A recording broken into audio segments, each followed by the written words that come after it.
Muito boa noite a todos. Eu sou Ana Duarte, do Centro Cultural Brasil-México.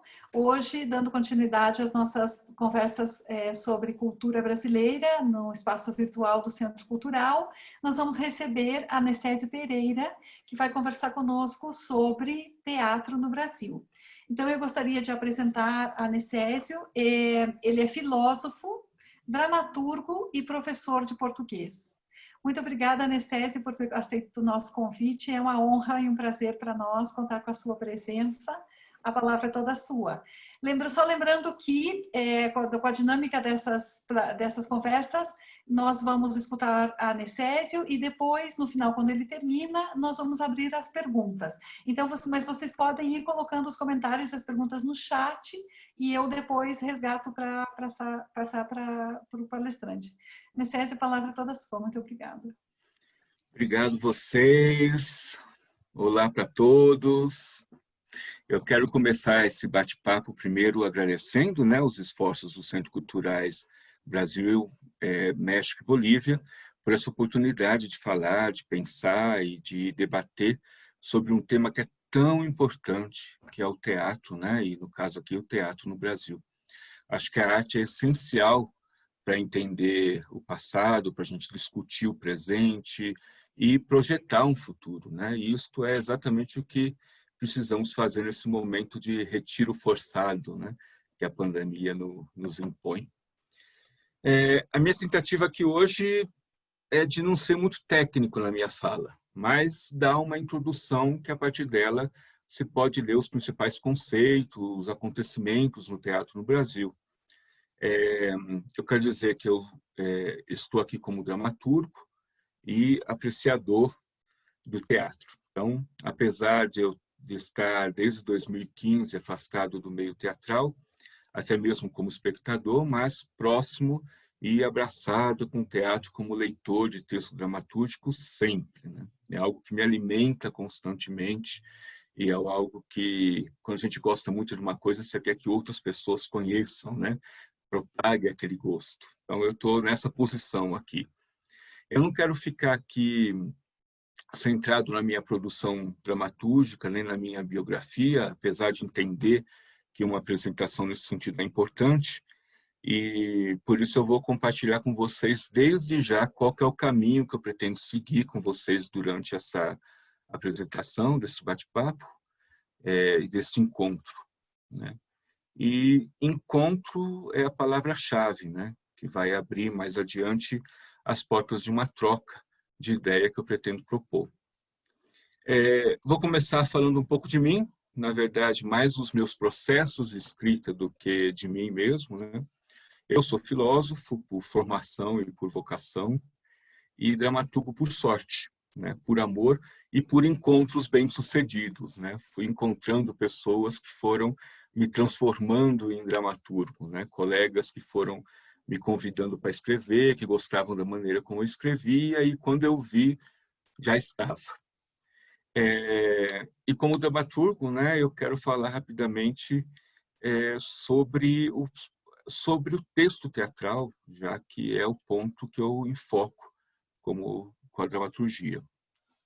Então, a princípio, eu quero falar um pouco sobre o texto teatral, depois eu vou traçar um breve histórico do teatro no Brasil, me detenho no que se pode chamar de modernidade, falando de uma obra que marca o teatro brasileiro, que é assim muito importante para a história do teatro no Brasil, que é O Vestido de Noiva, de Nelson Rodrigues.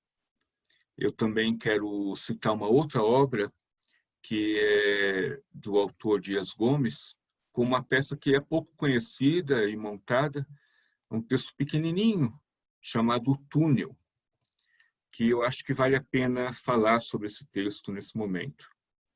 E depois eu quero falar sobre o assunto que me incomoda agora, que é a sobrevivência do teatro.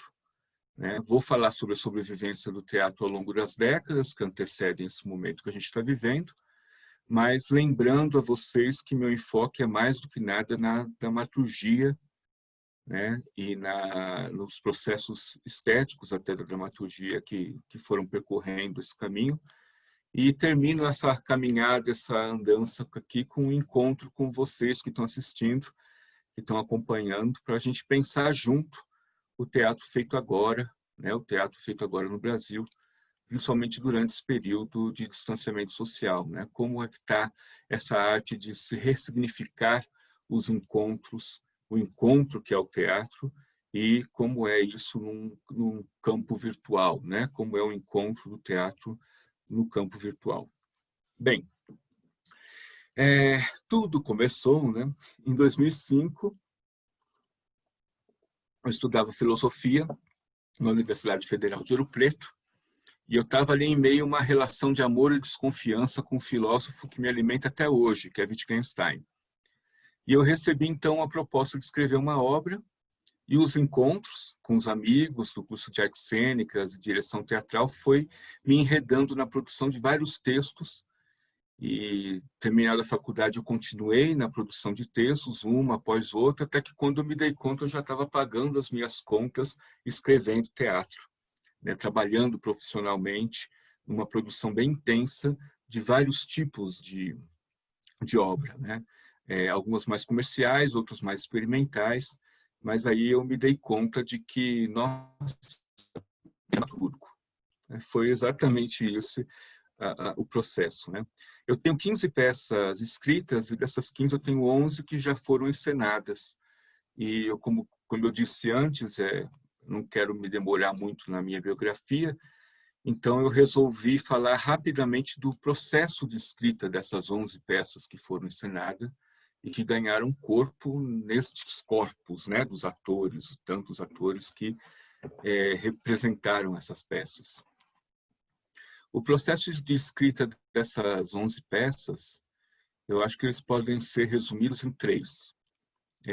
Cabe aqui salientar que eu vou descrever com uma nomenclatura conhecida, mas eu estou me baseando na minha experiência e na minha prática, tá? Por isso que eu quero evitar tecnicismos. Dos 3 processos, um processo de escrita foi um processo coletivo, né? Quando eu falo de processo coletivo de escrita, eu estou falando de um processo onde os atores, o diretor, o cenógrafo, o figurinista, a equipe toda que estava imerso naquele espetáculo, naquele grupo, né, na verdade, não no espetáculo, o espetáculo foi construído depois, mas naquele grupo, contribuíram com a produção do texto. Muitas vezes contribuíram trazendo um poema, outras vezes com movimentos, e principalmente com encontros na sala de ensaios. Então, nesse processo coletivo, como dramaturgo, eu partia de uma ideia e me alimentava do que eu via nos experimentos cênicos, né, produzidos pelos atores, estimulados por uma ideia inicial, né, que era a proposta do grupo para fazer um espetáculo, e a partir daí eu produzi o texto que era escrito muitas vezes ali mesmo, durante o ensaio, e compartilhado com o grupo. Então, finais de ensaio, eu lia coisas que eu estava produzindo durante o ensaio, né? Muitas experimentações, muitas catarses de atores durante o processo foi o que me alimentou, e por isso que eu chamo isso de processo coletivo, né? Então, eu compartilhava todo o processo de escrita e criava com um grupo um texto que depois era encenado. Um segundo processo de escrita que eu utilizei em alguns textos foi um processo colaborativo, que eu distingo do primeiro processo coletivo, porque nesse processo eu retinha para mim a pena, né? O ato de escrever era quase um mistério, mas recebia dos atores e equipe as ideias, falas soltas durante um exercício, às vezes revista em quadrinhos que um ator trazia. Eu me lembro de um espetáculo, Bhaskara, que utilizou muito a linguagem do HQ, das histórias em quadrinhos, filmes citados na conversa no fim dos ensaios. Então, tudo isso forjava, né, uma colaboração intelectual, e com essa colaboração e convivência, o texto era entregue depois, escrito e estruturado por mim, e depois experimentado pelo grupo, que em seguida opinava e algumas vezes modificava de forma pontual alguns aspectos do texto. E o terceiro processo que eu utilizei nessas obras, né, em algumas delas, eu acho que foi o que mais experimentei nesses espetáculos, é um processo clássico, vamos dizer assim, que é o que se pode chamar de uma dramaturgia de gabinete, né, onde eu ali solitário no meu tempo trocava as minhas ideias comigo mesmo, né, e tocado pelas musas, pelos meus demônios, eu escrevia a obra e o texto então era gerado, concebido por mim, e aí depois que nascia eu vinha lá como um pai, entregava para o grupo e ficava olhando o pessoal a ajudar a alimentar esse texto e fazer ele dar os primeiros passos, né, na condução do texto do espetáculo. Então, aqui eu termino a minha apresentação como dramaturgo, né? Então, em vez de citar as obras, eu resolvi fazer essa partir dos três processos para falar como foi a dramaturgia até então para mim no processo de escrita. Eu, como prometido, eu vou começar a falar um pouco do texto teatral. Como dramaturgo é o ponto em que eu me sinto mais confortável para falar. E usando uma definição simples, né, originalmente aristotélica, o texto dramatúrgico é um gênero literário, diferente do épico, do lírico, porque ele conta uma história através de falas, né? Não há um narrador que conduz o leitor, e eu nem sei se há mesmo um leitor, porque não há um leitor passivo ali, há, na verdade, um espectador de um recorte específico na vida de personagens que pode estar, naquele momento, vivendo uma comédia, um drama, uma tragédia, né? E é um texto que pede mais do que nada de uma materialidade, né? O texto teatral, ele, para existir como obra, né, ele necessita uma realidade fora dele. E para isso ele precisa se comunicar com outras linguagens visuais, né? Como a cenografia, o figurino, a sonoplastia, a iluminação, o corpo, né, e a emoção dos atores, mas que apesar disso segue ali sendo lembrado com a rubrica, né, com aquele textinho, aquelas indicações do autor de que a gente está falando de um texto e seguindo as pequenas direções ali que o autor do texto, o dramaturgo, insistentemente fica ali entre linhas comentando. Eu posso dizer sem medo nenhum que o texto teatral o texto de dramaturgia é um verbo e esse verbo precisa ser conjugado pelo outro. Então, para existir teatro, é preciso ter um encontro com o outro. E esse outro é o outro subjetivo do texto, com o outro subjetivo do ator e com o público, né? Realizando, então, um espetáculo.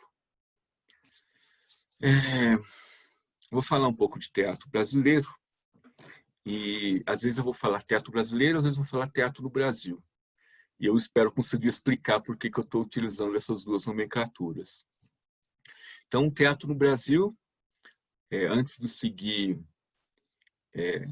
essa historicidade canônica, né, eu quero deixar bem claro que, para além da escrita, havia no Brasil pré-colonial teatro com letra grande, né, teatro com letra maiúscula, que era um teatro ritualístico, originário, baseado na necessidade de uma comunidade de indivíduos que tinham a necessidade de expressar com seus corpos uma narrativa, né, que envolvia as suas necessidades espirituais, sua organização social, seus momentos, seus ritos de passagem, né?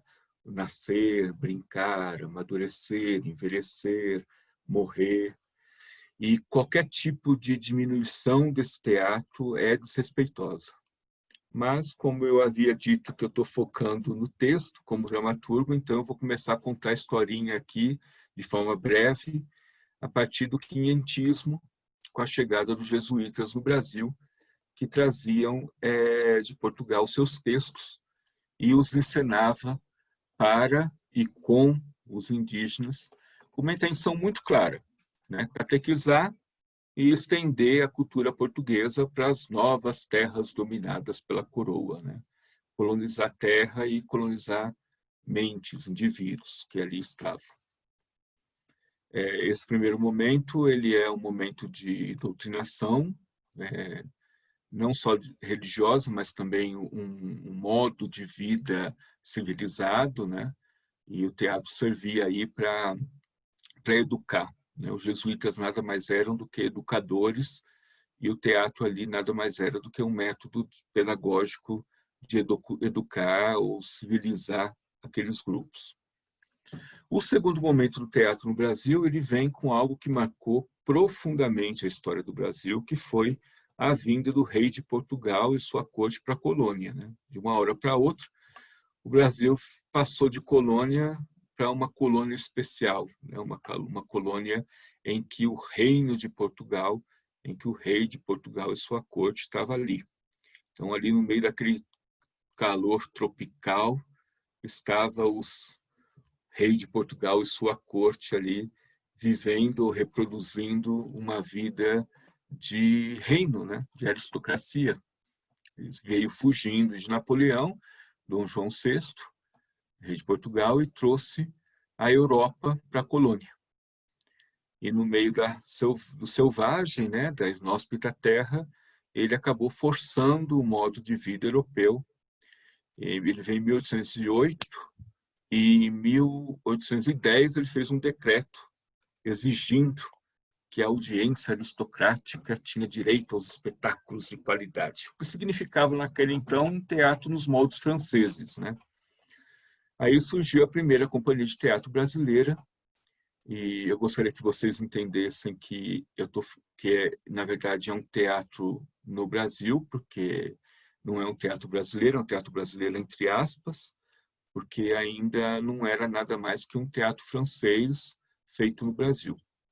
Isso durou de 1888, com a chegada de Dom João, até por volta de 1910. Então, assim, muito tempo com a reprodução de um modo de fazer arte e de fazer teatro eminentemente europeu e até mais francês, por causa da cultura francesa, do domínio da cultura francesa e do chique que era ser francês naquele período, né? Então, a gente tem aí, nesse período, como maior representante do teatro, o dramaturgo João Caetano, né? A companhia de João Caetano, que trouxe essa reprodução do modo de teatro, feito na Europa, feito na França. Depois a gente passou pelo romantismo com Martins Pena, com teatro profissional, com um grupo de atores, um repertório, uma dramaturgia voltada para uma comédia de costumes, retratando uma burguesia, os costumes ainda europeizados de uma classe de brasileiros e portugueses que conviviam ali naquele momento, com uma comédia de costume que lotava os teatros com essa classe, né, aristocrática, e que enchia o teatro com a classe dominante que precisava se distrair. Então, a gente tinha aí com Martins Pena esse teatro profissional, como eu disse, um teatro de repertório, com textos, mas que ainda servia como entretenimento e como reprodução de um teatro europeu no Brasil. O teatro profissional ele foi passando pelo realismo, um simbolismo, um parnasianismo, mas com determinadas características que não escapa muito dessa tradição trazida por Dom João. Era um teatro de costumes refinados, né? Acho que limpo, refinados, e que depois foi virando, com o tempo, um teatro de revista, com alguns números musicais, né? Um teatro que antecede o modernismo, um momento pré-modernista, que pode ser visto como um teatro de estrelismo. Né? O que eu estou falando? eu estou me referindo ao teatro do estrelismo? Porque era o teatro das grandes estrelas, né? Daquela atriz que, como muito parecido com o que a gente vê e entende da ópera, né? Só que era um teatro declamado, falado, né? Então você tinha aí grandes nomes, uma verdadeira adoração desses atores e atrizes, né? Desses astros e estrelas, que eram as celebridades das épocas, né?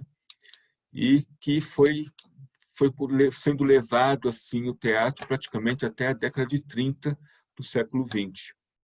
Era um teatro de tipos, com uma dramaturgia baseada na tradição, com uma estrutura pronta, né? A dramaturgia ela tinha já uma estrutura pronta que era recheada com histórias novas, mas tinha a sua estrutura já bem conhecida, né? Não fugia muito disso.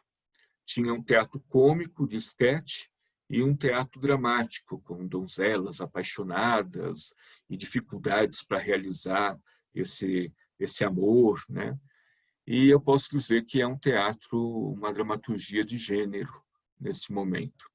Os atores, eles se especializavam em tipos, quase estereótipos, né? Os atores eram as estrelas, os astros, porque justamente eram especializados em papéis específicos, né? Então, os atores ficavam anos representando aquele tipo de papel ou aquele tipo de personagem, e o dramaturgo era um dramaturgo em gêneros específicos também. Não havia uma figura de um diretor, né? O que havia, na verdade, era a importância da posição de palco. Então, você tinha no palco central a grande estrela e ao redor, orbitando em torno dessa grande estrela, pequenos atores e pequenos personagens desses atores, e um homenzinho ali escondido num buraco na frente, falando algumas falas para que o ator não se perca, lembrando uma e outra fala para os atores. Eu posso dizer que eles eram, não estou diminuindo, obviamente, mas eu posso dizer que eles eram, na verdade, representantes de uma tradição até então.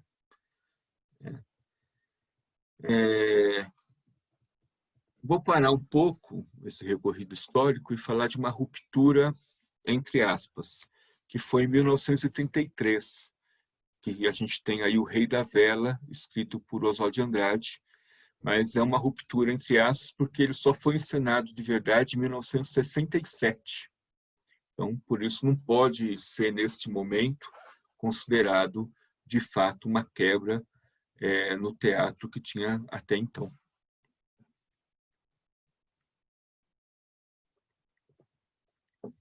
Estamos, então, em 1943.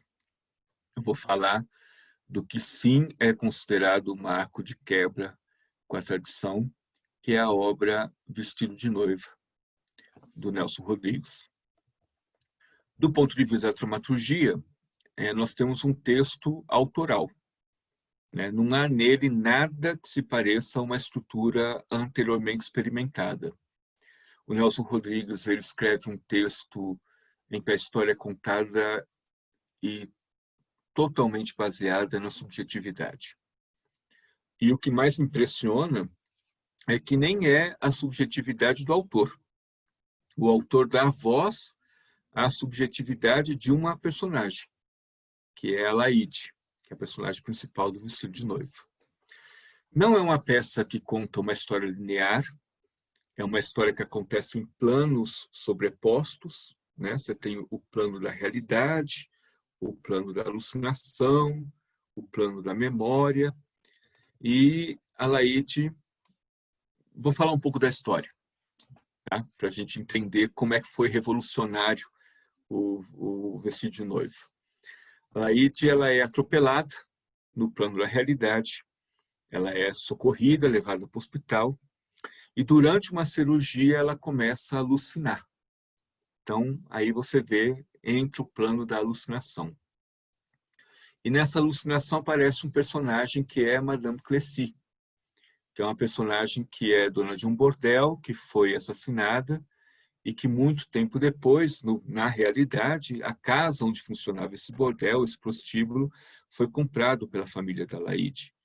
e misturando essa realidade e a memória da personagem, porque a Laíde tinha uma espécie de obsessão pela história da Madame Crécy, e tudo que ela sabe sobre a vida dessa cafetina, dessa dona de bordel, surge em sua alucinação durante a cirurgia. No plano da memória, a Laíde lembra de seu casamento, e nesse plano o autor acaba expondo a trama que a Laíde está envolvida, que a Laíde rouba o namorado da irmã, da Lúcia, se casa com ele. Ele, no caso, é o Pedro, que é um personagem cínico, né? Casado com a Laíde, mas que continua com o caso com a Lúcia, com a irmã. E no plano da realidade, a Laíde morre. E nesse entrelaçar de planos, né, há uma sugestão de que, assim como Madame Crécy, o atropelamento da Laíde poderia ser não um acidente, e sim um assassinato, né, ali articulado pela irmã e pelo marido.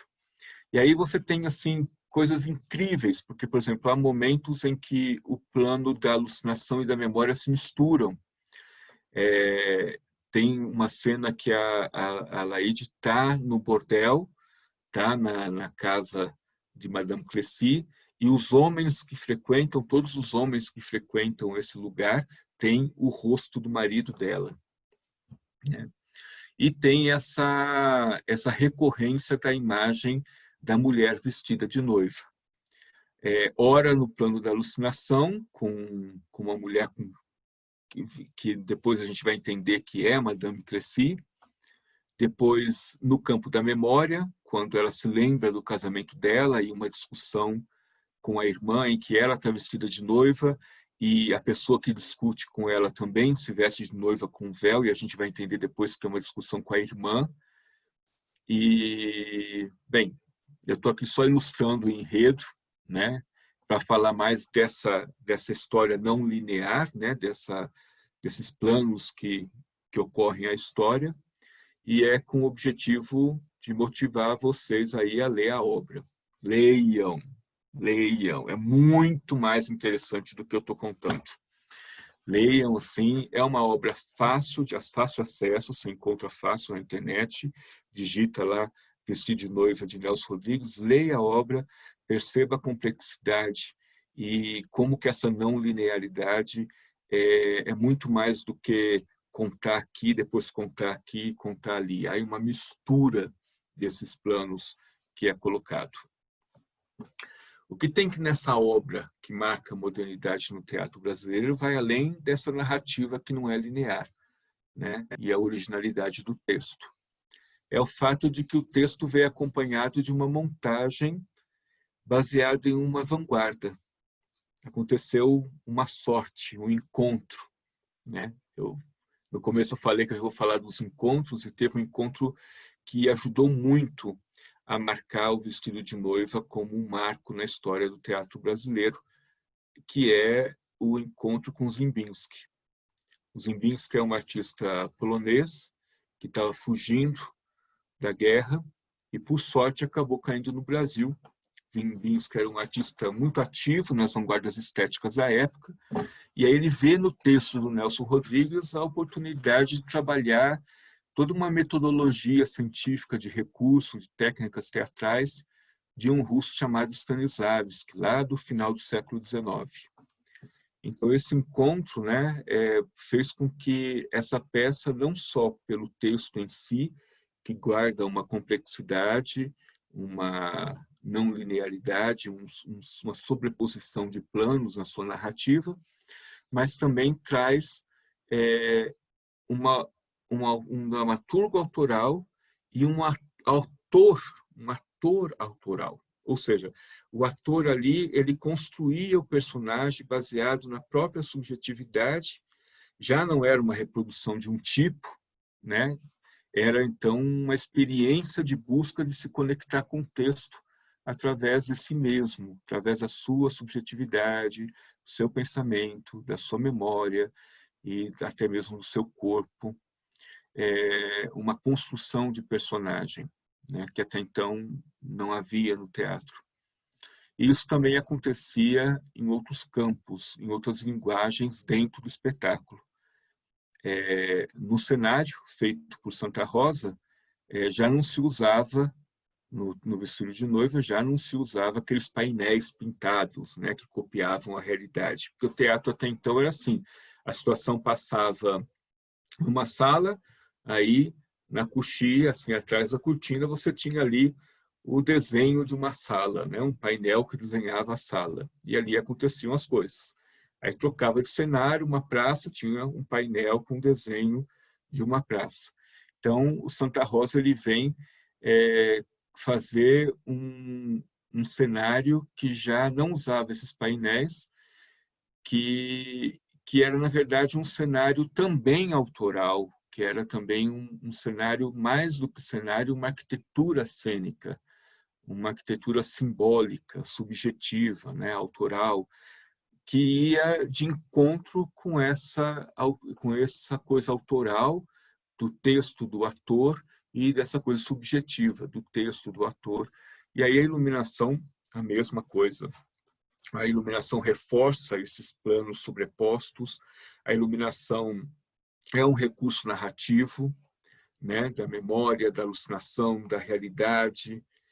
E as rubricas do Nelson Rodrigues, as indicações do texto eram respeitadas, obviamente, porém também eram lidas pelo diretor com subjetividade, sensibilidade, e isso foi fazendo com que o Vestido de Noiva tornasse o teatro brasileiro, o teatro feito no Brasil, o teatro no Brasil, em um teatro de fato brasileiro, que começa a aparecer, né? Então você tem aí um marco histórico importante. Depois a gente veio o TBC, Teatro Brasileiro de Comédia, avançando no tempo. Você tem o Abujanra, o Antunes Filho, com uma estética também de brasilidade. O Teatro de Arena, que trouxe um teatro político, que atraiu para o teatro um público de estudante, porque até então você tinha um público que era um público interessado, jovem, mas que era um público que ainda estava naquela coisa de vamos ao teatro, querida? Sim, vamos, claro, né? E aí, a partir do Vestido de Noiva, o teatro acaba virando uma experiência e, falando do Teatro Arena, acaba virando uma experiência política, de fala política, de discussão política. Então, começou a vir juventude, começou a vir estudantes para assistir teatro.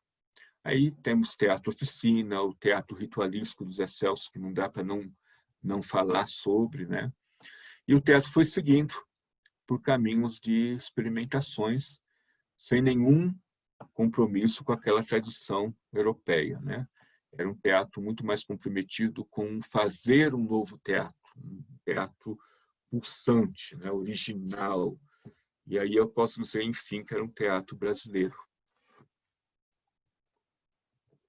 Ou seja, bem, aqui eu vou, como eu disse, convidar vocês a lerem o texto, mas eu vou falar um pouco, como eu prometi, falar do texto do Dias Gomes.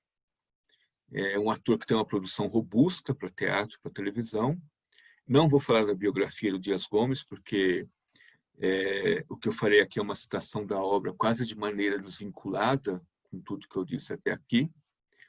Não fiz uma apresentação biográfica do Nelson Rodrigues, nem de outro autor citado, então não farei também de Dias Gomes, com a esperança de que quem aí acompanha a gente no bate-papo fique com aquela curiosidade e vai pesquisar tudo depois, porque o objetivo aqui é promover o seu encontro, né, com o teatro brasileiro, partindo da curiosidade plantada aqui nesse bate-papo. O texto do Dias Gomes, ele se chama O Túnel. É um texto curto, bem curtinho. O túnel ele se passa em um único cenário, é um engarrafamento de carros dentro de um túnel que durará mais de 14 anos. Então, você imagina, se o engarrafamento de algumas horas é perturbador, você imagina um engarrafamento que dura mais de 14 anos, né? O túnel é um lugar forçado de encontro entre donos de carros diversos. Assim, os personagens são o dono do Fusca, o dono do Volkswagen, o dono da Kombi. E isso traz toda uma dinâmica de convívio forçado de classes sociais distintas. Então, você tem lá o dono do carro em que tem uma televisão, um telefone dentro do carro, você tem o carro Fusca, que é uma pessoa que tem o seu linguajar e a maneira de se colocar, que você vê que é uma pessoa simples. E isso traz toda essa dinâmica de obrigatoriedade imposta pelas circunstâncias para convívio dessas classes. E imposta não só pelas circunstâncias, mas surge aí onipresente o Ministério de Transportes, que força esses indivíduos e esses carros a ficar no túnel, a não sair no túnel. Obviamente que é uma situação que parece absurda, mas que ela vai normatizando, normalizando, né? O absurdo aí, ele vai sendo quase que transformado em algo que se esquece do absurdo que está acontecendo. Então, você vê ali dentro do túnel a reprodução do modo de vida de fora do túnel. Então, para dentro do modo de convivência neste túnel. Então, você vê ali o machismo, a desobediência civil, o limite, né, e o medo dessa desobediência, e principalmente a tensão dessas estruturas sociais para esse microcosmo. E aí que eu acho que a genialidade do texto reside nisto, nesta relação. Vale muito a pena entender não só o contexto histórico, mas entender também do que ele está falando quando ele fala da obrigatoriedade de convívio e da reprodução desses modos de vida e dessas classes sociais em convívio ali dentro de um ambiente controlado e impossível de sair. Esse texto ele foi escrito em 68 e encenado assim com notoriedade mesmo pela primeira vez só em 2009. É um texto pouco encenado, um texto pouco conhecido, vamos dizer assim. O autor ele expõe uma sociedade brasileira ali dentro do túnel com heróis, covardes, opressores, oprimidos, fala das narrativas oficiais e da vida contada no viver entre os personagens e do choque da narrativa oficial e daquela vida que está ali sendo contada. E pode sim servir de metáfora para o que a gente está vivendo hoje em dia na contemporaneidade, né? Neste mundo globalizado, que é um túnel que parece que nos leva para algum lugar, mas que, na verdade, as características prometem nos levar em algum lugar e nos coloca ali parados, né? E motivados muitas vezes por uma esperança de que vamos adiante em algum momento, mas que fica ali engarrafado, né? Então, eu acho que é muito importante, fica de novo o convite agora em forma de provocação, leiam o texto, está facinho de achar, você vai lá no Google, você acha, e eu acho que é importante reler os nossos dramaturgos, é importante refazer alguns caminhos de reencontro com a dramaturgia, com os textos produzidos na história do teatro brasileiro. Pensando nisso, finalmente eu vou falar sobre o que mais me mexe comigo e o que fez eu topar fazer um bate-papo, que é sobre a sobrevivência do teatro. O teatro ele sempre foi, de alguma maneira, ameaçado, né, de alguma forma. Lá no começo, quando surgiu o rádio, o teatro migrou para o rádio, em forma de textos clássicos, textos populares, né, apoiado na sonoplastia, e aí você pega a revista Fonfon, pega as coisas assim da época, e você vê que a discussão toda gera em torno de que o teatro vai acabar. As pessoas não vão sair mais de casa para ir teatro. Para que vão sair de casa se na comunidade da casa, com dose de imaginação, ela conseguia acompanhar a história toda?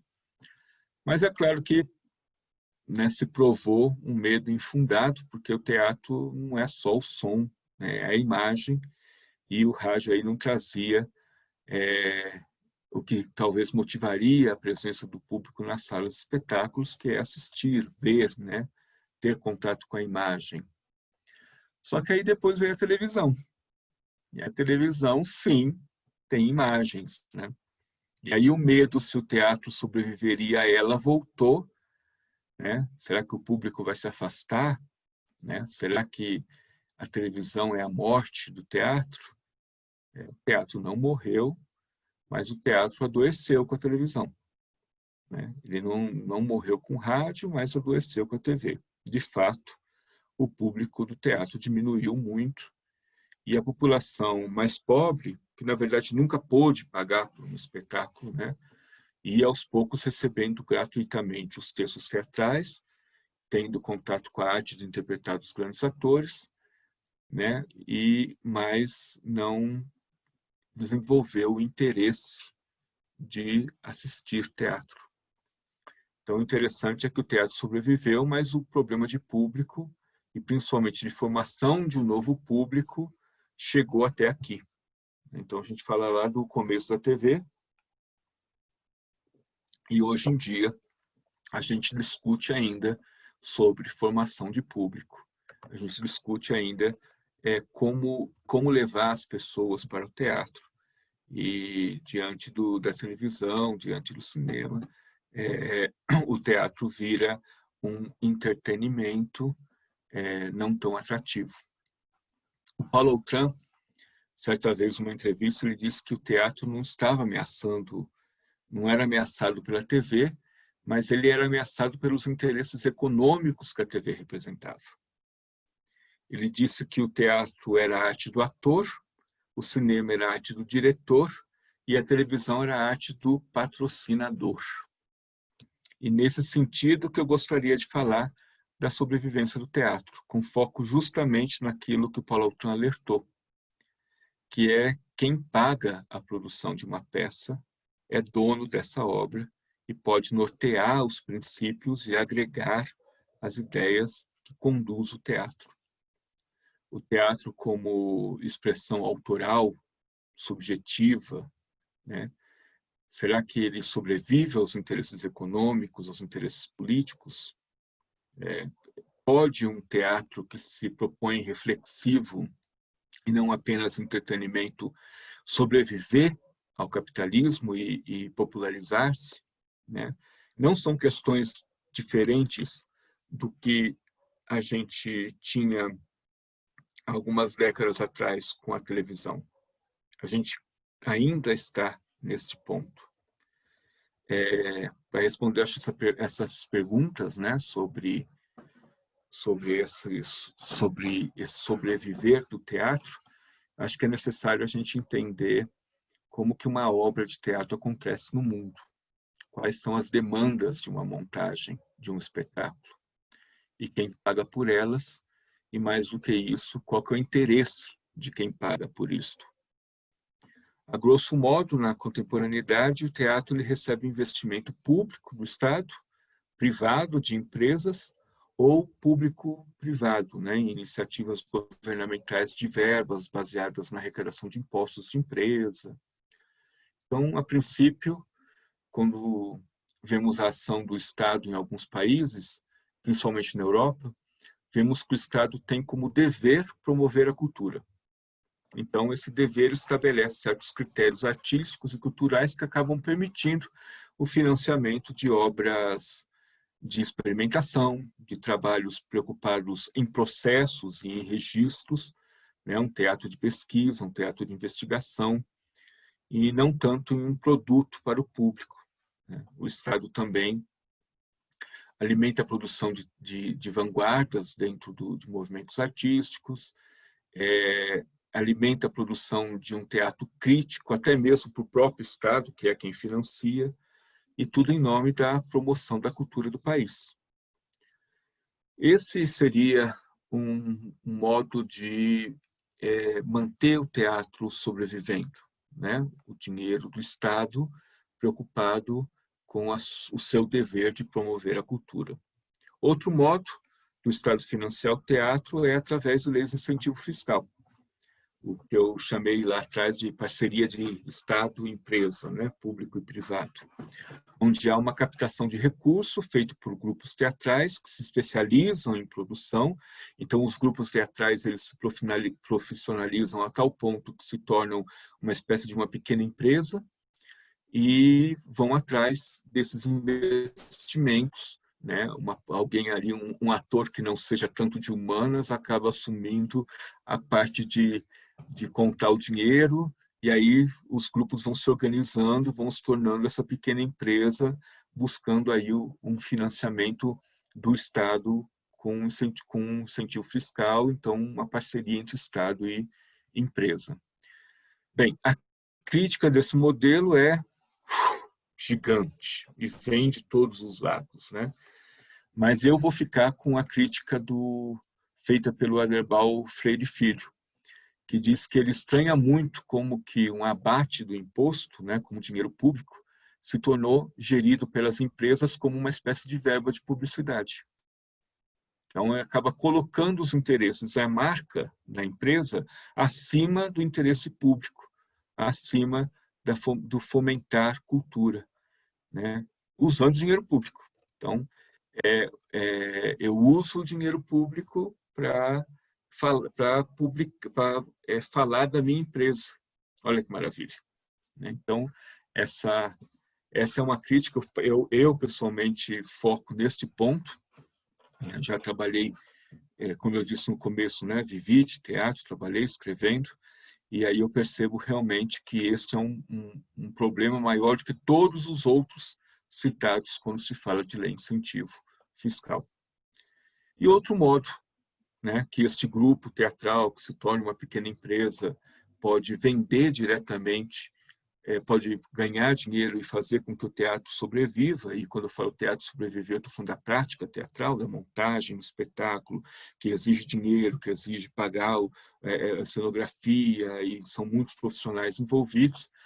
Esse grupo como empresa, conscientemente se adapta ao espetáculo ou já vai criando um espetáculo com a ideia de um produto para promover e divulgar os interesses da marca que vai financiar.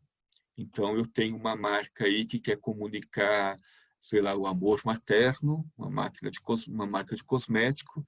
Então, eu crio aí um espetáculo em torno desse tema e procuro a marca para que tenha mais chances dessa marca abraçar o meu projeto e financiar.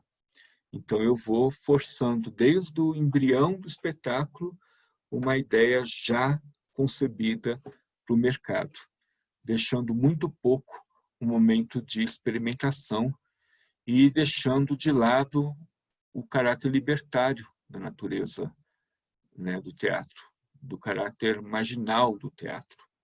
Teatro como ferramenta para dar voz a grupos invisíveis, a grupos marginalizados. O Plínio Marcos, né, falando de marginalizados, o Plínio Marcos, ele é um dramaturgo com textos montados assim, em vários países do mundo, muito conhecido, respeitado e pouquíssimo montado no Brasil. E ele falava que o que impedia suas peças de acontecerem no cenário cultural brasileiro é o fato de que nenhuma empresa pagaria por uma peça que fala de miséria para depois anunciá-la num shopping center de linha, né? Num grande shopping center. Então, com a experimentação, investigação e cultura de teatro acontecendo aí quase que muitas vezes servindo aos interesses que não é o interesse do teatro, né? Então, você imagina uma peça como foi o Vestido de Noiva, se ele tivesse que passar pelos critérios da elite ou das empresas, provavelmente não passaria, né? E a prova disso é que o Nelson Rodrigues caminhou com a peça Vestido de Noiva debaixo do braço muito até encontrar os Zimbinski, montar e mudar a história do teatro brasileiro. Então, naquela época, a gente já via isso. Então, a experimentação, a investigação em cultura de teatro, será que ela consegue sobreviver ao capitalismo, a essa força que transforma todo mundo em consumidores, né? E a arte em entretenimento, em propaganda, em diversão? Né? Será que a sobrevivência do teatro está nas garagens das periferias, né? Nas catacumbas? Né? Como é que a gente sobrevive? Como sobreviver fazendo teatro? Como sobreviver ou fazer teatro? Né? Como sobrevivo fazendo teatro e como sobreviver o fazer teatro? Com um público cada vez mais arredio, mais alienado, com um público que vê no teatro uma coisa de antes da pizza, né? No sábado. Então, um teatro que pode provocar, que pode doer, que pode ser incômodo, como sobrevive. E, finalmente, eu quero terminar minha explanação, espero que não tenha sido demasiado cansativo, com perguntas. E hoje, como é que é o teatro feito no isolamento social? Como é que sobrevive? Será que a gente sobrevive o teatro sem um público presencial? O que a gente está fazendo nas lives hoje é teatro? Né? Se o teatro é arte de encontro, como nos encontramos hoje no teatro e através do teatro? E essa provocação que eu deixo para essa gente bonita aí que está acompanhando a gente. Como sobreviver, como fazer teatro sobrevive, isso que a gente está fazendo a duras penas com as lives dos grupos e da iniciativa de alguns atores, se isso é teatro e para onde que nós estamos indo. É essa provocação que eu deixo aí para vocês. Muito bem, muito obrigada, Necésio. Vamos dar uns minutos para que as pessoas pensem na sua provocação. Okay. Enquanto isso, eu gostaria de agradecer uma vez mais a sua presença, gostaria de agradecer a Eliane Pinheiro, que é a diretora do Centro Cultural Brasil-Bolívia, que está fazendo esse evento junto com a gente, né? Estamos no Centro Cultural Brasil-México, Centro Cultural Brasil-Bolívia, e sempre é grato, eu acho, e pensando nessas coisas, porque eu acho que todos nós fomos colocados nessa pandemia, nessa situação onde estamos, e tivemos que reagir, não é? Ninguém estava planejando ficar 14 anos no túnel, não é? Exatamente. Um dia a gente acordou dentro do túnel e agora a gente está aí e precisa ver como é que vai fazendo. Eu também fico pensando assim na história do teatro muito mais para trás da história que você contou do teatro no Brasil, do teatro na Grécia ou por aí, onde começou o teatro. É interessante saber e pensar nessa permanência histórica do teatro, né? Que passou pela guerra, passou pela destruição do império, passou pela não sei quanto, não sei o que, né? E chegou no rádio, na televisão e agora a gente está aqui na era das conferências. Mas ele tem conseguido sobreviver, não é? Ele foi se transformando, eu acho. Mas talvez nem tanto, porque a gente continua lendo, né, os textos clássicos continuam sendo montados. Acho muito interessante pensar, talvez nessa perspectiva histórica possa dar um pouco mais de esperança para a gente pensar essa questão da sobrevivência, né? Não sei. Eu juro que eu não quero ser pessimista, não. Eu acredito também na sobrevivência. Eu acho que o teatro ele é muito mais, ele está acima de tudo isso, mas o como sobreviver, eu acho que é a pergunta de hoje, né? Lá no túnel do Dias Gomes, as pessoas sobreviveram com pequenas trocas e favores para aguentar, né, aquela situação. E a gente, quais são as nossas trocas, né? Como que a gente está se encontrando para fazer teatro? E tem uma coisa também que dói muito, que é estar presente, né? O teatro tem isso, de estar você e o público. Então, por mais que eu esteja numa live, esse ruído, esse suor do ator, né? Isto é o teatro. Então, como que a gente conduz esse teatro nesse parênteses que a humanidade está vivendo agora, né?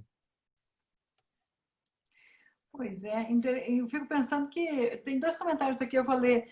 eu fico pensando que, na verdade, a gente teve que transformar todas as nossas relações praticamente, fazê-las através desse meio, porque a gente também não consegue ver a família, ver os amigos, fazer uma festa. A gente acabou inventando festa aqui no né, no Zoom, conversando com as pessoas, com a família aqui no Zoom, porque era a maneira de fazer. Na verdade, a gente não estava, ninguém estava pensando, a gente estava falando dessa coisa da saudade que a gente tem de viajar, né, de ir em outros lugares, de sair, de ver os outros lugares, e que no momento a gente não tem como, né, não tem como fazer.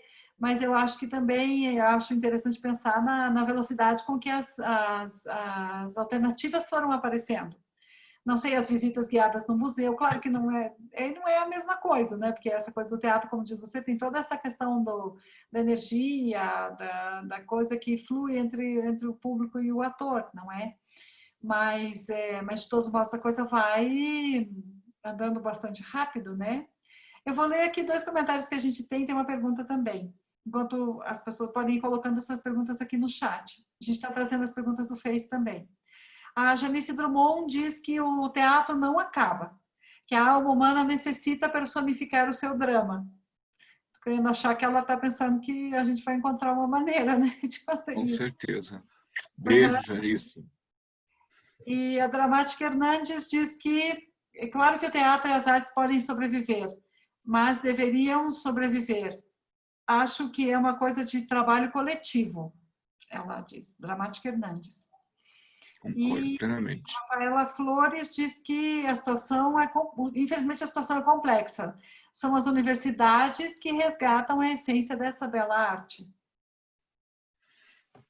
A universidade já tem um papel muito importante. Assim, na minha vida, a universidade foi primordial para virar dramaturgo, porque eu estava lá quietinho, mergulhado nos meus livros em filosofia, e os gritos e a alegria do pessoal de artes cênicas me chamou a atenção. E as universidades fazem isso, né? As universidades, ela promove a experimentação. O problema justamente é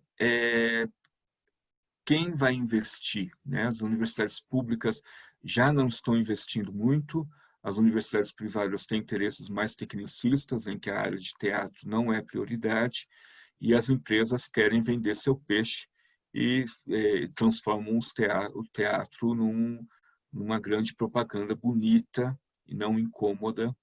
Então, neste ponto, a sobrevivência do teatro vai sobreviver, porque a gente sabe que, né, enquanto tiver gente pode ter teatro, mas como, né? Esse como que é o pensar coletivo exige, né, de nós, como todo mundo é meio dono das artes, né? Então todo mundo tem que pensar em como elas devem ser mantidas, né, cuidadas, e esse elemento de provocação, que eu acho que o teatro acaba sendo um lugar em que eu acabo de assistir uma peça, choro e fico pensando naquilo, e, né, não é um filme de Hollywood, apesar de ter filmes muito bons em Hollywood, mas não é uma coisa necessariamente feita para distrair, né? É muito mais, é como uma poesia, né, que te transporta, que te leva. Então esse espaço é um espaço que é um patrimônio que todo mundo tem que proteger e todo mundo tem que pensar em como protegê-lo. Não só quem está na área de teatro, mas quem assiste. O espectador é responsável por isso também. Você não pode jogar nas costas dos profissionais do teatro uma responsabilidade tão grande, que é a manutenção e a sobrevivência de uma expressão, como a Janice disse, de um ser humano, né? De um querer humano. Certo. A Itzel Jardon diz que o teatro, como reflexo da sociedade, do humano, tem um compromisso social importante. Não valorar-se e, às vezes, questiona-se a liberdade de expressão. Acho muito importante trabalhar com a estigmatização do teatro, fazê-lo acessível desde crianças. Que é a questão da formação de público, né? A gente sempre está preocupado em como levar as pessoas ao teatro, como formar público, né? Eu me lembro quando eu era criança, eu fui assistir não lembro quantos anos eu tinha, mas fui pela escola, né? Eu fui assistir a história que era O Menino do Dedo Verde, uma peça de teatro, um texto muito bom, um livro muito bom, e eu fiquei assim encantado, principalmente porque saía a planta crescia e o menino e tudo aquilo, né? E o cheiro do espetáculo, né? Então aquilo marca tanto a infância que depois disso experimentado, você não olha para a televisão, você não olha para outras mídias do mesmo jeito, porque você já tem uma outra referência, né? Não acho que o teatro tenha que ser educativo, mas eu acho que a educação, né, o meio educativo, é um dos lugares de formação de público e quanto antes, melhor, né? Tem que ser comum o teatro na vida da criança, na vida das pessoas. Não pode ser um evento esporádico que eu fui uma vez na escola, né? Tem que ser comum. Eu tenho que depois chegar na sala de aula e montar uma peça com os alunos. Eu tenho que depois deixar esse aluno brincando no recreio de fazer teatro. Então, é muito mais do que só apresentar o teatro. É também apresentar a importância do teatro para o mundo, né? Que não é só, eu vou me emocionar com aquilo. É como a poesia, né? Tem muita gente que passa a vida inteira tendo contato com a poesia, mas que não se emociona com aquilo porque a maneira como foi apresentada ou a experiência de fazer um poema não foi de fato é, tomada pela pessoa, porque foi algo esporádico, foi algo ali e aqui. Então, uma boa professora de português que motivou o aluno a entender poesia, criou poetas, criou leitores de poesia. Então, falta também não só a formação de público, mas a formação de quem vai formar esse público, né? E se a escola é um ambiente de formação de público, a gente tem os professores com essa necessidade de serem formados como formadores de público.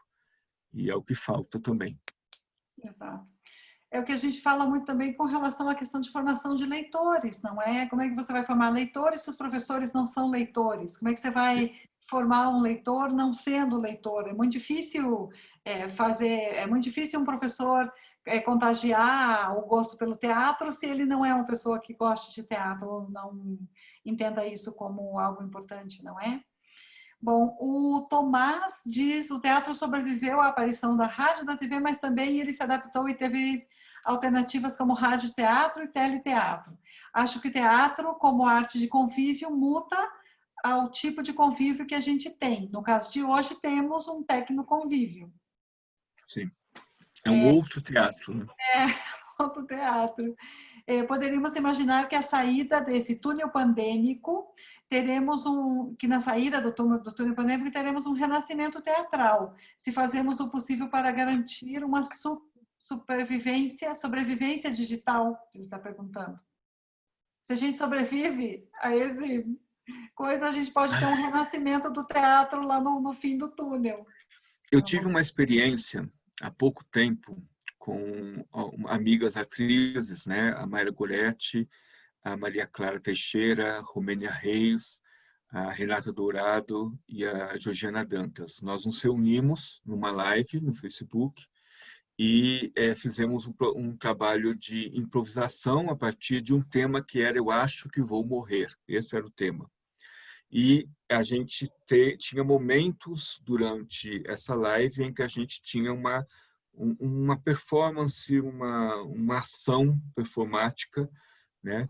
E isso foi uma experiência de teatro, a meu ver, né? Apesar de não estar num público, apesar de estar na tela, né? E a gente teve interação, os personagens, vamos dizer assim, respondiam, improvisavam a partir das perguntas, né? A gente fez um formato de simpósio, então as pessoas também podiam perguntar e as perguntas todas eram beirando o absurdo, né? Falando de coisas de outros planetas, coisas desse tipo. Eu acho que esses são instrumentos válidos para a construção aliás, é um campo de ação que a gente pode ter agora. E se sairmos do túnel, né, vamos ser otimistas, saindo do túnel, eu acho que a gente vai valorizar muito mais estar presente, né? E pode sim vir um ressurgimento, né? A linguagem teatral, como eu tinha citado, né, o teatro ele pede outras linguagens. Então ele pede a cenografia, ele pede a sonoplastia, ele pede figurino, e agora ele está pedindo outras coisas, né? Não, é muito comum em espetáculos contemporâneos a gente ver o uso de mídias, o uso de outras ferramentas sendo utilizados na composição do espetáculo. Então, eu espero que isso aconteça, quem sabe a gente está construindo, e a minha provocação é nesse sentido, para onde estamos indo, né? A pergunta, a gente está indo para onde? E, de repente, um cyberteatro pode se formar aí, e juntos podemos pensar para onde está indo e quais são essas influências, né? E entender o público também, esse novo público que agora em casa acabou valorizando muito mais os artistas do que antes. Antes da pandemia, as pessoas não tinham noção da importância que era ter um poema sendo dito numa manhã, quando eu acordo deprimido, uma música numa live, ou um texto bem escrito e lido. Então, eu acho que há males que vêm para bem. Então, esperamos que haja aí no final do túnel. Quem lê o texto do túnel vai ver que tem aí uma história de bomba. Então, esperamos que a bomba... No final, Mercedes. Não é o final, não é o final, é o meio. É um texto curtinho. Tá. A Maria Lorena, ela diz que ela acredita muito na criatividade do ser humano, do artista, que eles encontrarão uma forma ou diversas formas. Agora que se fala no ser humano que ele tem que se reinventar. Então, ela acredita que vamos encontrar. A Perla diz que acredita que o teatro sobrevive, que o amor pelo teatro é incondicional e infinito. E essas pessoas apaixonadas pelo teatro é que devem falar do teatro para... É aquilo que você disse, né? Uma professora que é apaixonada por leitura vai iniciar leitores de uma forma que você vê ela tão apaixonada com aquilo que você quer aquilo também. Então, acho que os apaixonados pelo teatro devem falar mais, devem se colocar mais, devem motivar mais novas pessoas, novos participantes, né? Novos encontros. A Rafaela Flores diz que acha que é importante incutir as belas artes desde casa, com as crianças, e dar acompanhamento também na escola, que é aquilo que a gente estava dizendo também, né? Se os pais, o papel dos pais e dos professores, né? Nessa formação de público, não? Agora, essa história, às vezes eu fico pensando nisso, porque a gente sempre pensa, muitas vezes a gente pensa em formar público desde as crianças, mas eu acho que, na verdade, o público ele pode ser formado em qualquer etapa da vida, porque, de repente, você nunca viu teatro quando você era criança, mas um dia você vai lá e vê e acha aquilo muito interessante. Você pode ter 60 anos, 70, sei lá, né? E também falando do teatro para criança, você exclui também aquele aspecto do teatro que eu falei, que é o teatro marginal, o teatro underground, o teatro de garagem. E para esse público é a gente, os que querem ser provocados, né? Então, quem sabe a gente não consegue também levar um amigo para ver uma peça apresentada por um grupo pequeno, experimental, que fala sobre um assunto marginal.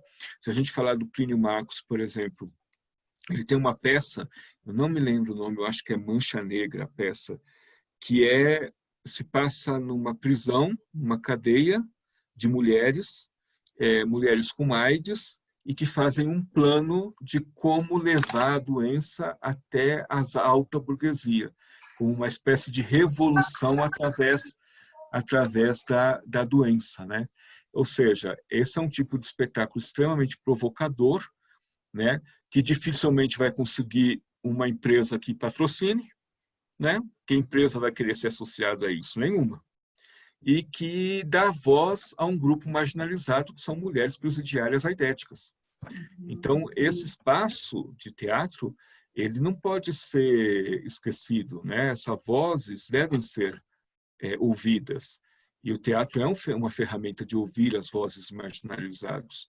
Então, aí, realmente, não dá para falar de público infantil. A gente tem que falar do pessoal que está aqui e que assiste um filme que é tocado e fala: ah, você achou interessante esse filme? Nossa, tem uma peça, vou te levar num lugar. Aí você entra numa ruela, numa biboca e apresenta para a pessoa um espetáculo com essa intensidade e que vai provocar questionamentos que você não vai ter no dia a dia, né? A Jimena diz que talvez o teatro possa sobreviver ainda mais fácil que eventos muito maiores.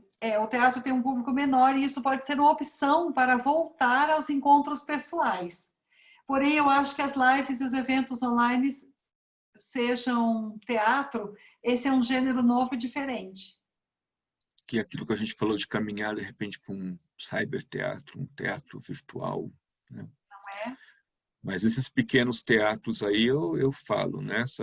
Antigamente você tinha banda de punk, né? Uma banda punk ia para a garagem, ficava ali, e por que não um grupo de teatro?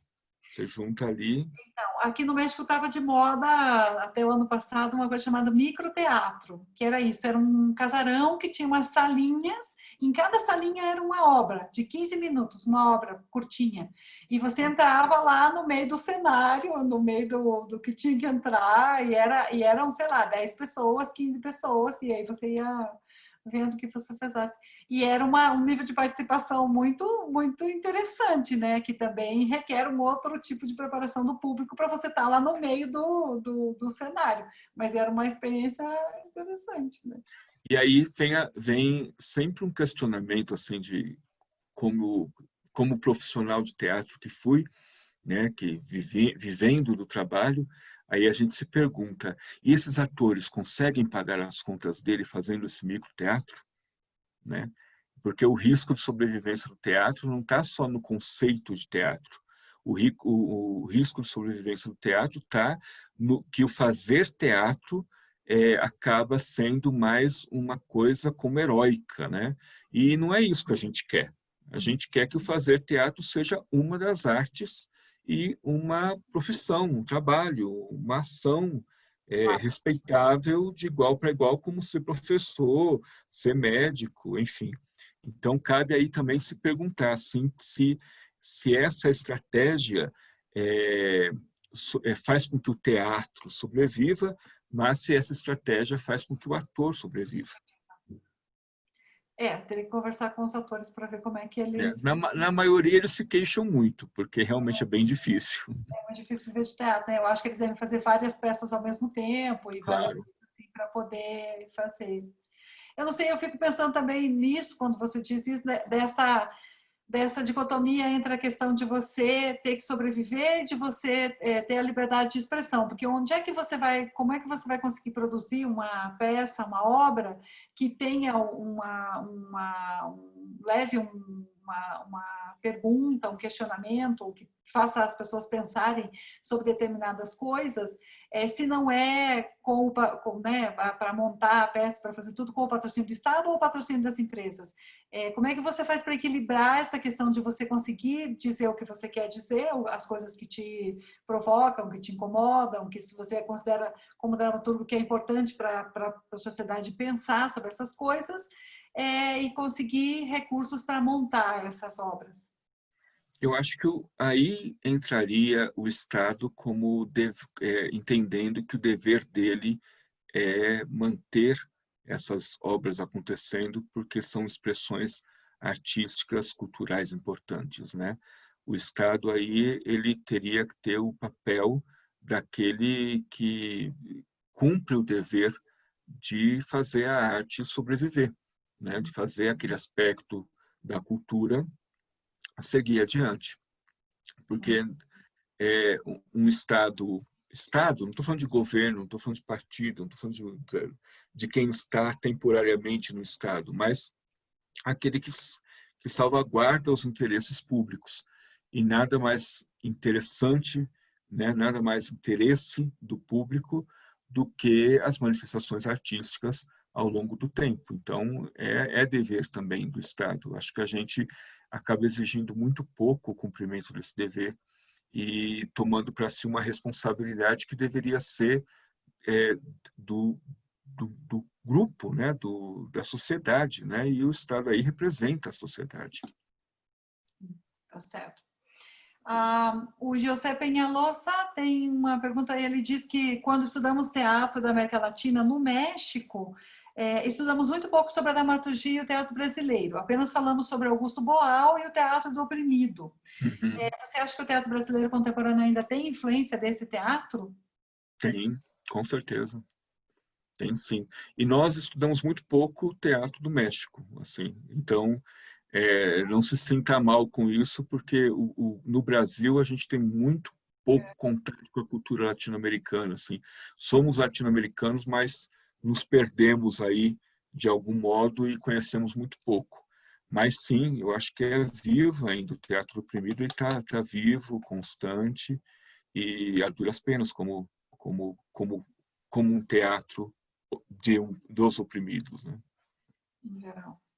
A Erendira diz que é muito difícil de viver teatro, não é? Mas é possível. Mas é possível.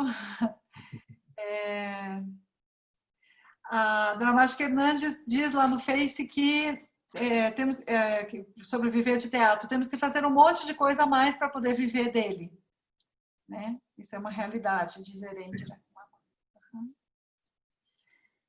Então, Necésio, não sei se você gostaria de fazer mais algum comentário ou se alguém gostaria de perguntar mais alguma coisa. Eu gostei muito da esperança, né, de todos, assim, da noção de que era o que eu esperava, na verdade, assim, de ter muita gente defendendo essa provocação da sobrevivência do teatro. Ah, peraí, é claro que sobrevive, você está louco, né? E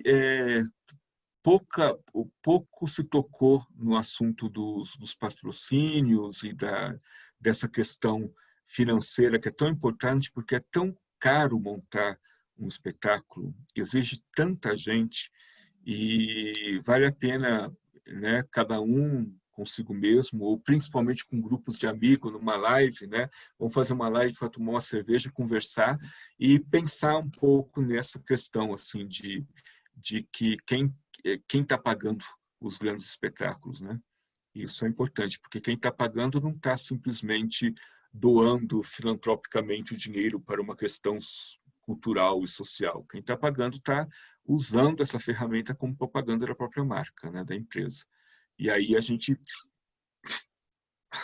né, é o ponto que a gente tem que tocar, que é o ponto onde dói. Não é? Tem um comentário aqui da Daniela Dornelas no Facebook, ela diz que as escolas também devem promover mais o teatro, para que o público brasileiro aprenda a apreciar e a valorizar. Se o público der o devido valor, as empresas do Estado também têm que dar. Talvez esse seja o caminho, ela diz. É um caminho, com certeza. É um dos possíveis caminhos. Então, a gente está tentando aqui conversar mais sobre o teatro, colocar esse tema mais na discussão, chamar as pessoas. Como eu te comentei, a gente tem um projeto aqui da Embaixada de fazer uma montagem de Nelson Rodrigues pela primeira vez no México, que é um dramaturgo que não é muito conhecido aqui ainda. E aí, pouco a pouco, a gente vai tentando também isso, né? Dar o espaço, trazer a discussão, trazer as pessoas para discutirem, chamar para conversar, para colocar o tema na discussão, né? Porque eu acho que outros temas dentro das artes, não sei, talvez a discussão seja maior. Aqui, por exemplo, no México, as pessoas gostam muito de música brasileira, então elas já sabem um pouco mais sobre música brasileira, e aí é mais fácil de conversar. Mas sobre o teatro ainda não. Então, a gente também tem um papel aqui, como Centro Cultural, com vocês aí também na Bolívia, de fazer essa discussão, pelo menos de fazer a difusão do teatro brasileiro, dos dramaturgos brasileiros, não é? Entre os alunos, entre a comunidade, para que pouco a pouco as pessoas vão conhecendo e vendo o que é que foi feito, tem sido feito. Não? É uma das funções dos centros culturais no mundo, né? É promover a cultura brasileira, é aproximar as pessoas daquele país onde o centro está do que é a cultura brasileira. E a cultura brasileira é riquíssima, né? Eu fiz aí um resumo tosco, né? Mas é muita coisa que acontece dentro do teatro brasileiro. São muitas manifestações que aconteceram e que seguem acontecendo, né? A gente tinha citado o Grupo Galpão antes de começar a live.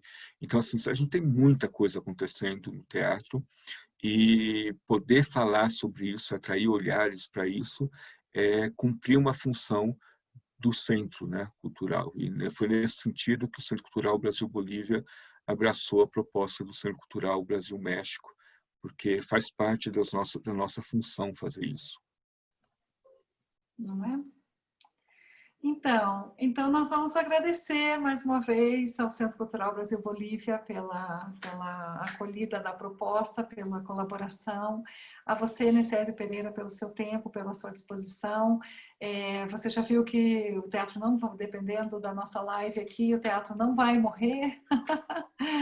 Não é? Ainda tem bastante gente por aí que acredita, né? Que acreditamos, né, na força do teatro. Tem mais uma pergunta aqui antes da gente terminar. De acordo com a sua opinião, qual seria a idade ideal para uma criança entrar no teatro? Eu acho que depende muito do tipo de espetáculo que está sendo proposto, mais do que da idade da criança. Eu acho que se você vai levar uma criança ao teatro com a intenção de que ela se apaixone por aquilo, você deve buscar um tipo de espetáculo que converse na linguagem dessa criança, que faça conexão com ela. Então, não adianta levar a criança para um espetáculo de adulto, ela vai ficar incomodada, ela vai ficar andando para um lado e para o outro, ela não vai apreciar e vai atrapalhar quem está apreciando. Então, é muito mais entender cada criança, cada ser humano é único, né? Entender como que está o grau de maturidade daquela criança que você está levando, para entender como ela pode se comportar dentro daquele ambiente e principalmente com a linguagem que está sendo utilizada, para que não queime etapas, né? Para que ela possa receber, para que possa entender o que está sendo dito e ser tocada, né? Obviamente que uma criança vai ser tocada diante do circo, diante do teatro, pela estrutura toda, mas, como eu disse, eu sou dramaturgo, eu falo do texto, eu falo do falar, né? E do comunicar. Então, pensar muito mais do que falar assim, de tal idade a tal idade, pensar que tipo de espetáculo vai fazer a conexão com aquela criança. De repente, crianças muito pequenas, um contador de história, né, é um teatro, e num grupo pequeno de crianças contando a história, usando elementos, vai criar essa fascinação e já vai estar criando esse público para crianças pequenas que estão desenvolvendo a linguagem ainda. Então, mais do que estabelecer uma idade para que a criança participe do teatro ou frequente teatro, é entender qual linguagem teatral, qual é a linguagem do espetáculo, que possa fazer a conexão com a criança a ponto de que haja de verdade um interesse genuíno da parte dela, né? Uhum. Sim, é justamente isso, a Daniela está dizendo que é bem isso. Tem, inclusive, muitos espetáculos que são feitos especialmente para bebês, não é? Sim. Então, a ideia é só ver em que etapa está a criança e como é que pode, mas tem oferta para tudo, né? Já dá para começar desde muito cedo, não precisa esperar tanto só achar o Tem espetáculo todo correto. tipo de teatro, tem muito tipo, tem muita coisa sendo produzida, até porque, como a gente falou, o ator, para sobreviver, ele tem que fazer muita coisa. Então, você vai ter aí um teatro denso, e o mesmo ator, de manhã, ele faz um espetáculo para criança, à tarde ele faz uma matinê para adolescente, e à noite ele está lá nu, falando de uma coisa super densa para um adulto. Então, é buscar, né? É buscar se informar, ser participante, ser apoiador do teatro, né? Apoiar as manifestações teatrais. Certo. Então nós vamos te agradecer muito, Necésio. A porta sempre vai estar aberta quando você quiser voltar. Obrigado, Tema com outra obrigado mesmo, questão, de nós estaremos coração. aqui. Muito obrigada. Muito obrigada a todos que estiveram na sessão. Né, para a gente, mais uma questão para a gente pensar nesses tempos que nós estamos enfrentando e sempre, né? Acho que vai ser uma questão que a gente tem que prestar atenção nela sempre, é muito importante. Então, muito obrigada, muito boa noite a todos. Eu os convido para que continuem seguindo a nossa programação. Nós falamos de temas variados, sempre temas culturais aqui, mas temas variados, sempre tem para todos os gostos. Então, nós tratamos de seguir com a nossa missão de difundir a cultura brasileira e de conversar com pessoas que tenham opiniões tão interessantes para compartilhar conosco. Muito obrigada, Necésio. Obrigado. Eu convido a todos a frequentar a página do Centro Cultural Brasil Bolívia no Facebook e também acompanhar nossa programação cultural, nossas lives, né? Porque é aquilo, dentro desse momento que a gente está vivendo, são essas programações culturais que vão nos alimentar.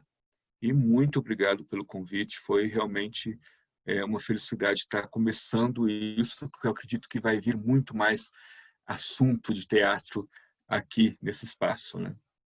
Exatamente, essa é só a primeira.